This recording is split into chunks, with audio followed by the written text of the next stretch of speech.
Hello, everyone. Good evening. Good evening, everyone. Hi, good evening. Esther. We are very, Faith, how are you? Fine, thank you. Welcome. Okay, we are starting right away. We are very, very sorry for delay. It was a technical issue from our part, so we are very, very, very sorry. Okay, we are starting right away. One to another in so of our belly by a stack I carry better by just not by chance. So today we are going to discuss a very important topic, bacterial vaginosis. So before we move forward, we'd like to say a big thank you to our partners. Bella by Choice initiative couldn't have been possible without her amazing part of their support.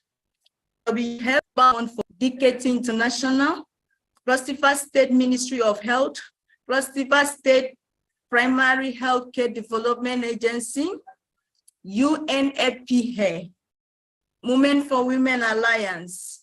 Thank you all so much for your support. Okay, today we'll say a big thank you for our farm. Welcome, Thank you very much. Adenike. Good evening, everyone. Thank you very much. Good evening. How are you?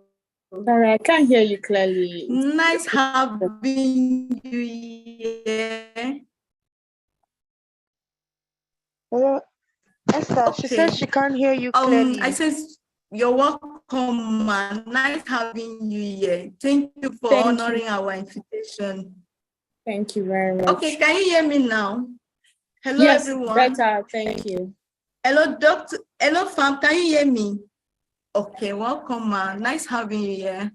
Thank you very much. Thanks. Okay, before we move forward, about 2 weeks now, we were discussing on a contraceptive implant.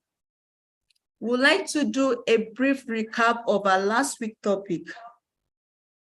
Talking about a contraceptive implant, another name is birth control. Another name for contraceptive is birth control. So talking about contraceptive,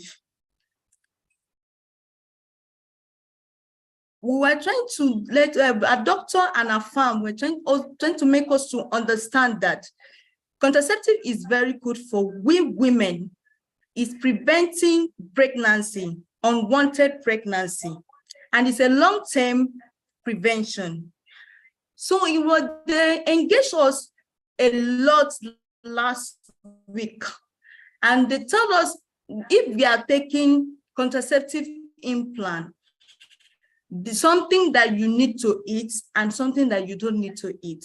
Firstly, our farm make us to understand that if you are taking contraceptive implant, you don't need to take orange. So I clapped that on my mind that if I'm taking contraceptive implant, so there's no issue tendency that I said, let me go and take orange, neither taking some fruit.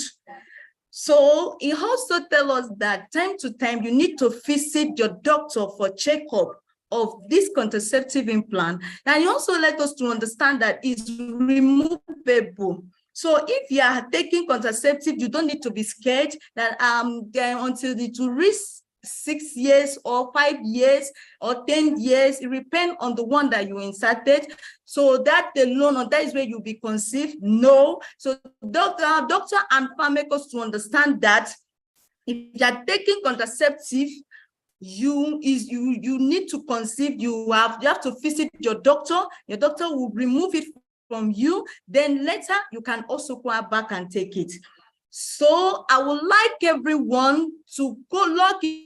If you have missed this wonderful video, wonderful episode, please kindly log in, follow us on YouTube, and also watch this wonderful video. Share it to your family, share it to your friend, and let them know that contraceptive is very good. So we are going to move forward to today's topic, which is bacteria vaginosis. So please kindly join us. Drop if you have any question, or you can write it down. If you are following us on YouTube, you can also drop it on before we end up this program or this episode. We are going to attend to the question. So I will hand it over to my co-host. Okay, Fed, are you there? Hello, Fed. Hi, good evening, Esther. Good evening. Welcome. Okay, you can take over then. All right, thank you. Good evening, fam. It's so wonderful to have you on our show today. Please, can you hear me, ma? Good evening. Yes, I'm so glad to be here as well. Thank you very much. All right. So without any waste of time, we'd like to go into our first question for today. We have a very wonderful topic that is very essential to we as females, and I would help any man that may be listening in to help his daughter or his wife. Now, we would like to know, what is bacterial vaginosis and how common is it among young women and girls? All right, thank you so much, Faith. And I want to first of all thank the organizers of this meeting and for their consistency as well. I really want to appreciate every one of you. Thank you. Keep doing the good work you're doing. Well done. Thank you so much, Sam. We are grateful. Thank you. I'll just move quickly without any waste of time to vagina and bacterial vaginosis. Is it okay? Do we turn on our cameras, or is it okay if I just go on speaking, or is it okay if I turn on my camera? Yeah, ma, if you would love to turn on your camera, please do. We would appreciate that a lot. We usually don't want to put pressure on any of our speakers. Oh, that's lovely then. Not a problem. Thank you so much. I love to see your beautiful face. Oh my God. Okay. My since we can't hear you anymore. I'm sorry, I mistakenly muted myself. Thank you very much. So I Thank you, ma'am. That whenever you are in a meeting or whenever you're speaking, it's always good so other people can see the face of the speaker. So that's why. Yeah. Then, thank you so much, ma'am. We will just move over to bacterial vaginosis and how common is it among young women and girls. So bacterial vaginosis is like a form of vaginitis. What do we mean by vaginitis? Vaginitis entirely means just inflammation of the vulva. So many things can cause this inflammation, vaginitis, vulva, from the word like that. So many things can cause this inflammation. But one of the things that causes this inflammation is bacterial vaginosis. As the name implies, simply, if you just hear it, you just know it has to do with the vagina and it has to do with the bacteria. So bacterial vaginosis is an infection that occurs in women, mainly, just only in women actually, and happens at the vagina. So it's more common in women of the reproductive age. So if you are between the age of 15 to 45, that's like the mean or median of the reproductive age. Those are that's the age group for frequency for bacterial vaginosis. So as long as you are in the reproductive age, that you are prone, not per se, but you are open to having it. So it's more common among young women and young girls that are of the reproductive age. All right, thank you so much, ma. Yes. Okay, so we're going to move to our next question now. Our next question now is, what are the potential causes of bacterial vaginosis in young women? Okay. And are there any preventive measures that can be taken? Okay. All right. Thank you very much. So so I did a lot of study, and there are so many school of thoughts. One that was really common is that there is no known cause for bacterial vaginosis. However, we know that it's a bacterial infection that causes it. So let me explain. Let me break it down to you. So in the vagina, there are, I hope it's okay to just speak plainly like that. Yes, ma'am, please. You can say anything as long as it's for our benefits. All right, that's Thank fine. you, So in the vagina, there's a normal pH your vagina needs to have. There are normal bacteria, just like you have in your intestine, in your mouth. There are normal bacteria in the body, and it's called normal flora. This normal flora helps to maintain the pH in the vagina. I'm speaking directly about the vagina. I'm not talking about any other part of the body. So this bacteria, this normal flora that's designed in our vagina, helps to keep the vagina in a normal pH. And the normal pH of the vagina is actually acidic, within like 3.8 to 4.5 with that pH. The pH ranges from 1 to 14, 1 to 7 is acidic, and above 7 is basic. So the normal pH of the vagina is about 3.8 to 4.5. So any tilt at all to this normal flora balance, I would name just for emphasis sake, in case anyone wants to go back to research, the common normal flora bacteria, they are called lactobacillus, and they help produce hydrogen peroxide. And I think the other one they produce is also forgive me, what's it called now? They help produce two types of acid that helps to keep that normal flora, keep that acid temperature level in the vagina normal. So I think the second one, thank you, is lactic acid. So these two are produced in the vagina just to keep that acid frequency within that range. So any slight tilt whatsoever in this normal flora, if they diminish to become, if they diminish, it becomes more basic, that the acid level increases. And if they increase, the acid level also increases. You understand that kind of thing? So any slight change, I hope I've not lost anyone, any slight change in this variation can cause an infection. So whichever way it goes, if it goes either the left or the right side, by the left, I mean, if it increases or if it reduces, it can cause bacterial vaginosis. So that is the main cause for bacterial vaginosis. So bacterial vaginosis simply just means infection of the vagina by bacteria. So this infection now, to prevent it, I think that's the next question. Okay, causes. So the main causes that we can say in science that can cause this tilt, this balance shift in the vagina, are using of products, basically.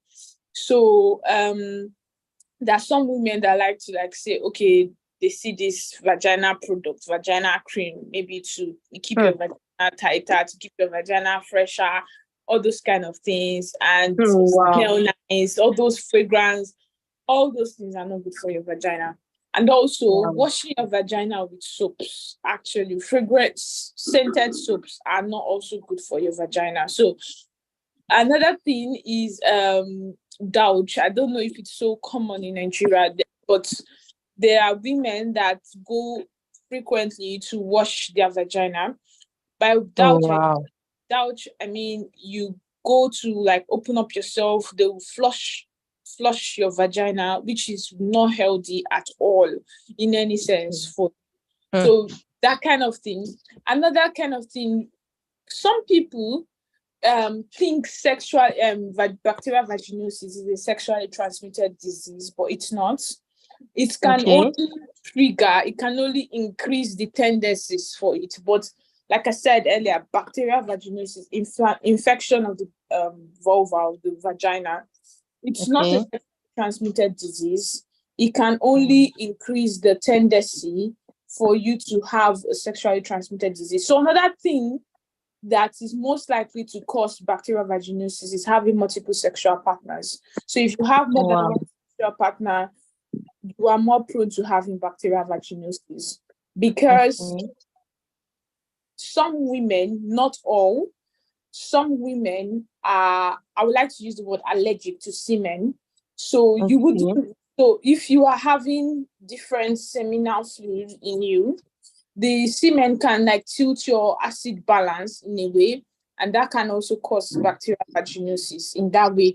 And then some women that have, let's say, for example, I don't know how it is, but from research, people that have lesbian partners also are prone to having bacterial vaginosis, because as bacterial vaginosis, it's not common for men to give women bacterial vaginosis, but women to women, you are prone to having bacterial vaginosis. So these are one of the few things that I could mention that could cause bacterial vaginosis. And the next. Okay, so you didn't tell us if it's curable, if what can be done to manage it. Yes. So preventive measures, I was going to go there before the slide went to the next page. So I thought my time was up. Okay, so preventive. No, just go ahead, ma'am. So preventive measures for that would be doing quite the opposite of every other thing I've mentioned here. Okay, avoid wearing tight clothing, because when you wear tight clothing, tight underwears, undergarment, tight panties, you could sweat, and you will not allow your vagina to let's just put it like that. So you have to, that's have like less sexual partners, as you said. Yeah, exactly. And try to wear cotton panties, wear panties that are more absorbent, and do not use scented for your vagina. Do not use scented soaps or stuff. You can just wash with warm water and mild soap, very warm water. Wash with only warm water, because like I said, your vagina itself is a self-cleansing system. It's acidic. I know normally living organisms can thrive in acidic environment. So you just need to wash with warm water, and just to keep it clean over time and that kind of thing. So basically that's it. All right. So our next question, you have done a good job answering that already. So we'll just take like a brief. You have told us that bacterial vaginosis does not necessarily have to be sexually transmitted. No. But now, what can young girls and women do to protect themselves if it happens that this young person has frequent sex and maybe different sexual partners? Now, what do they do to protect themselves from sexually contracting bacterial vaginosis? Okay, thank you very much. So the use of condoms would help properly. The use of proper condoms, because there are some women that are allergic to these spermicides, the one you use during sex, or lubricant. So that's why lubricant of a mild pH, so neutral pH rather. So make sure if you are using any of those things, you are going for one with a very neutral pH, so it does not disrupt your pH balance in your vagina. And also, if you have multiple sexual partners, try to, like I explained earlier, use condom. It's not a sexually transmitted disease, but it would protect you. It will help you from getting the semen into yourself. You understand what I mean? It's not a sexually transmitted disease. I would like to emphasize that again. But it can help you in a way. I don't know if that, Yeah, that makes a lot of sense. So the condoms now is protecting the female from seminal fluid. Yes, exactly. All right, great. Okay, so our next question now is, what are the common symptoms of bacterial vaginosis in young women and girls? And how can they differentiate it from other vaginal infections? All right, thank you very much. So, like I explained, bacterial vaginosis is from a bigger tree of inflammation of the vulva. And under inflammation of the vulva, there are 3 other types that can cause that inflammation, 3 other infection that can cause the inflammation of the vulva. One is bacterial vaginosis. The second is thrush, which is like candida, like fungal infection, yeast. So that's what major people call yeast, where you be itching and itching and itching. The third is trichomonas. So these are the three branches that can actually cause inflammation of the vulva. But then we are speaking about bacterial vaginosis. I forgot to mention that also one thing that can also cause bacterial vaginosis is hormonal imbalance. Oh, Hormonal wow. change in your hormones, stress, basically, because you can be doing every good thing and you may still have it. But like I explained, our body is so unique. There's no one cap fits all for everyone. Our bodies, Okay. you have to know your body and know what is best for your body. But I'm just speaking generally now on this, okay? So stress, Okay. swimming pool as well. If you frequently go swimming, do the sauna and stuff like that, it can also cause. So let's go to the common symptoms of bacterial vaginosis. One common symptom of bacterial vaginosis is fishy smell. So there's this smell from the vagina if you have this infection, maybe after sex, or it's majorly after sex, but there's this fishy smell and discharge. So there's always a white discharge. So the difference between candida, that's the yeast infection now, is that one is usually like a thick discharge, white. So it's like cottage cheese. I wish I could share a slide, but it's like you see like a cottage. I don't know how to explain what cottage cheese looks like, but it's like yellow, it's thick. Okay. While bacterial vaginosis, on the other hand, it smells like fish, and it's white discharge, and it's not as thick as. But the Okay. best way to differentiate that, because if you see things like that, it's best to speak to your health practitioner. It's best to speak to your GP or your pharmacist about it, Okay. so that you can have a proper test. So the best way to differentiate this is by diagnosis. You have to do a test, do a swab test. I think I'm already answering one question again. So you have to do a Okay. test so that the scientists can help differentiate, because there's a way the yeast fungal infection looks under the microscope, and there's a way the bacterial infection looks under the microscope. But one common difference, the major difference between all of them, is that bacterial vaginosis is where you get the fishy smell, the white discharge rather. And another thing is there's this itching that is more common in thrush, which is fungal infection, but it's not so common in bacterial vaginosis, but you can also have the itching symptoms as well. Okay. Yes. All right, ma. Thank you so much. We have finally seen the differences. Let me do a brief recap. So you said candida is usually yellowish and thicker than bacterial vaginosis, which is whiter and has a fishy smell, right? Yes. Awesome. Thank you so much, ma. That's a very, very clear difference. At least when we see it, we will definitely be able to tell. Now the next question is this. How is bacterial vaginosis diagnosed in young men and girls, and what tests or examinations might be involved? So I know you mentioned one in passing, but we'd like to get a more in-depth knowledge on the different tests, what they are called, how we can ask for a test. We just go and say, okay, my mom is scratching me, I want to take test or something like that. So let's know, ma. Okay, so for the tests to be done, like I explained earlier, you need to speak with your health practitioner. So when you state, sorry, you said, okay, come on, but when you state your symptoms, Yeah. all right, Okay. you have like a swab that you need to insert into your vagina, like a cotton swab, and then there's always like this tube they give to you. Okay. And they put that in. When you've done the insert, you break it into the test tube, and then you give it to them. They would run a diagnosis on it, a proper diagnosis on it. Because bacterial vaginosis, actually, it could be, that itching could be co-infection with chlamydia, trichomonas, yeast. It could be it could be plenty things that are happening down there. All right. So that's why the best way to have this diagnosis is with your healthcare practitioner. And I'll just delve in a bit. I know I'm not asked. The best treatment is antibiotics. Yes, basically. So Okay. whenever you are giving, as I'm a pharmacist, whenever you are giving an antibiotics to treat this, ensure you finish. Ensure you don't just stop halfway and say, "Oh, I'm done. Okay, I'm feeling better," and it's gonna come Yeah. back.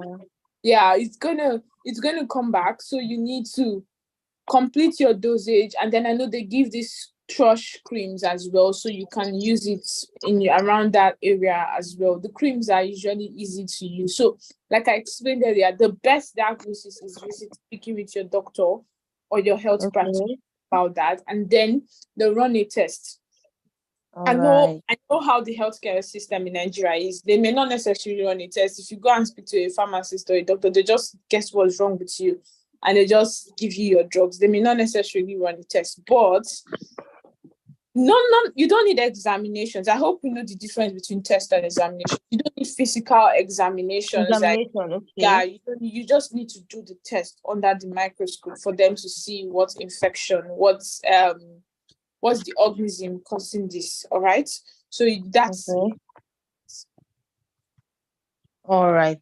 Thank you so much, Ma, for sharing that much with us.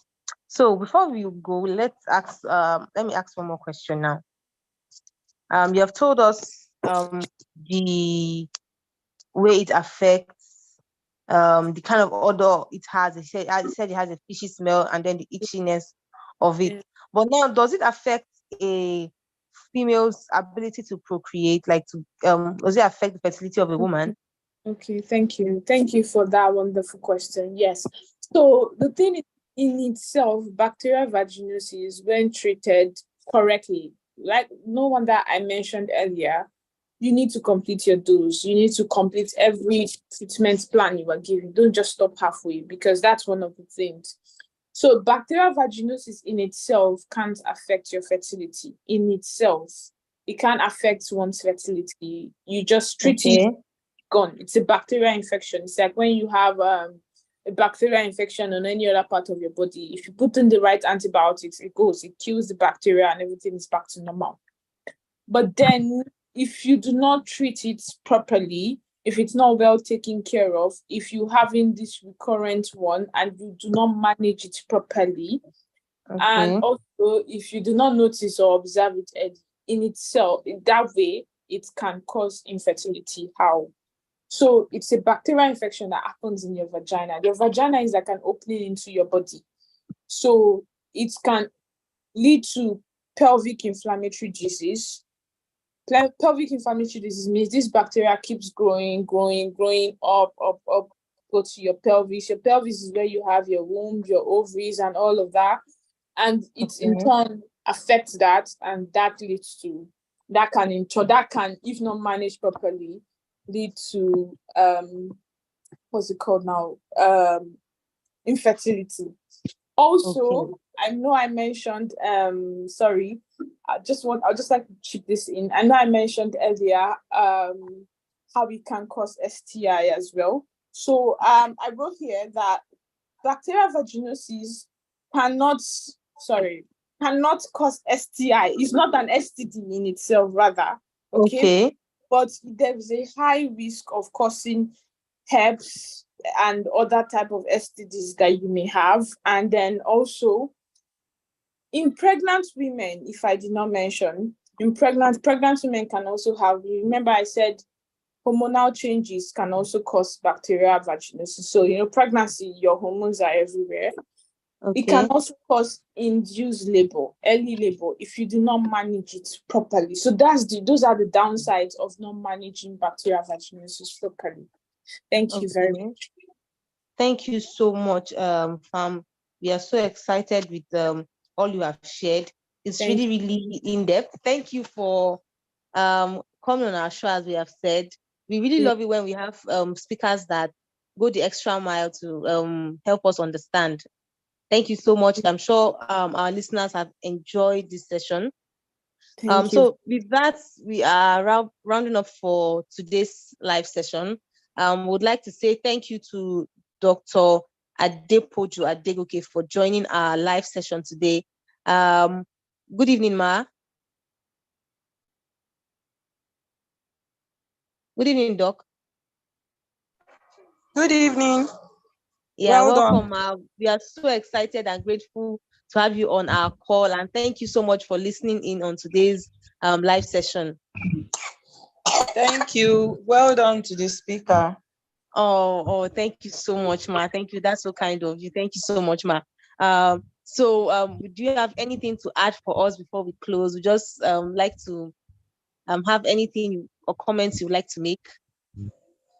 Okay, like I earlier said, the speaker had done a good justice to the topic. She mentioned all that is needful, but I just want to lay emphasis on one preventive measure that is very common with everybody out there, and that is dowry. So many people think that they are being clean, they are being so hygiene conscious by washing their their vagina with scented soap. Some people even go to the extent of having special shampoos they used to wash. Even the soma. So, and it's one thing that will predispose to bacterial vaginosis, because with that, the normal flora gets wiped off. And by the time the normal flora gets wiped off, there's an imbalance in the microbes over there, making bacterial vaginitis vaginosis to actually occur. So warm water, like she said, or cold water, depending on the temperature of the water that is being used to bath or to clean up, is just enough, and all that is needed to make that place clean. God has already made it in such a way that there are some LD microbes that do justice to every unwanted thing there. So that's just the emphasis I believe. Thank you so much, Ma. Thank you. I think it was on Belle by Choice one time I actually learned on a different topic. I learned that we should no longer have to use the toe. I used to go that far. So you see, guys, Belle by Choice is bringing you the best content you can think of when it comes to your sexual health. And please put to practice all you are hearing here. It's not here and keep or here and gist. Please put it to practice. Thank you so much, Doc, for laying emphasis on this. Thank you so much, pharmacists. We are grateful for what you said. As you can see, one of your boss in the industry is saying you did a good job. So thank you so much. Indeed, I also concur. You did an excellent job this evening. Thank you so much. Thank you so much, Ma. We look forward to having you on our call another time. So as we close for today, please, we advise that you share this video, share the link with your friends, your family, male, female, whoever. They need to watch and learn.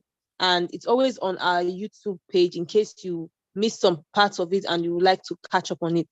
If you have questions or topics you would like us to discuss here on Belle by Choice, we advise that you please drop it either on our website or on any of our social media handles, and we will look into it. Thank you all so much for coming up on our show today and for listening. Are you a woman with unmet sexual and reproductive health needs? Would you like to have counseling? You can speak to any of our sexual and reproductive health experts in Belle by Choice with the numbers on your screen. Also, if you live in and around Calabar and Akwa Ibom, and would love to have a live session with any of our counselors, we have walk-in centers all around Calabar where you can get those questions answered. We also have virtual bots that can answer you. I can connect you to any of our online health experts to receive the same information. We just want you well, safe, and to ensure that you carry Belle by choice and not by chance. Thank you so much. And we'll see you again next week, Thursday by 5 p.m. Have a wonderful evening. Thank you so much, Doc. Thank you so much, Pam. Thank you, Esther. Lizzie, thank you. Thank you, everyone. Thank you. Have a wonderful weekend, everybody. Bye. Bye. Yeah, bye.